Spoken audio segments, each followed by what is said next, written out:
Hey guys, I just wanted to go over a post I did a few days ago about the worst steroid side effects I've ever experienced and the difference between a sensible and stupid steroid cycle and how I looked on a stupid steroid cycle and how I look on a more sensible steroid cycle and the difference in how I felt during both of them. So this is the look I got on a stupid steroid cycle.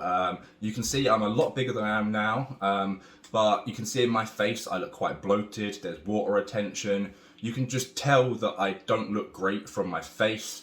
I look tired, I look older than I do now, even though this was years back. In these pictures, just for transparency, I was running around 400 milligrams of tren-nth, 200 milligrams of testosterone, and around 400 milligrams of mastrin-nth. Now, this is by no means a mega crazy cycle, but it still was a lot. And I also didn't get my aromatase inhibitor dose right. So my prolactin levels were never right, so I was getting these mood swings, all sorts of crazy shit.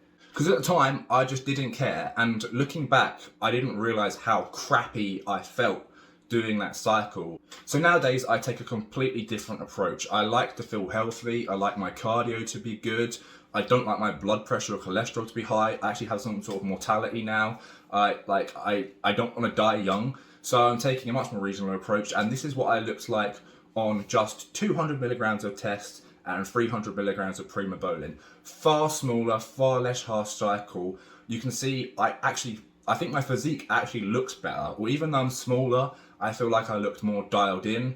I definitely felt a million times healthier, and I really don't care for these really high steroid dose cycles anymore. I'm much more about doing something reasonable and really focusing in on my training, my diet, getting it really optimal, being incredibly strict. In the earlier cycles where I was doing really big ones, I just really wasn't being strict enough with myself, wasn't being methodical enough, and that is what bodybuilding is really about.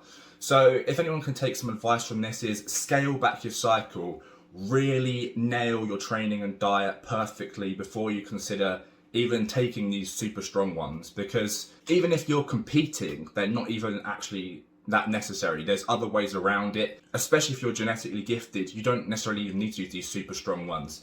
And maybe if you do need to use these really strong, big, powerful steroids to get to the size you want that's damaging your health, maybe it's not the sport for you, you know.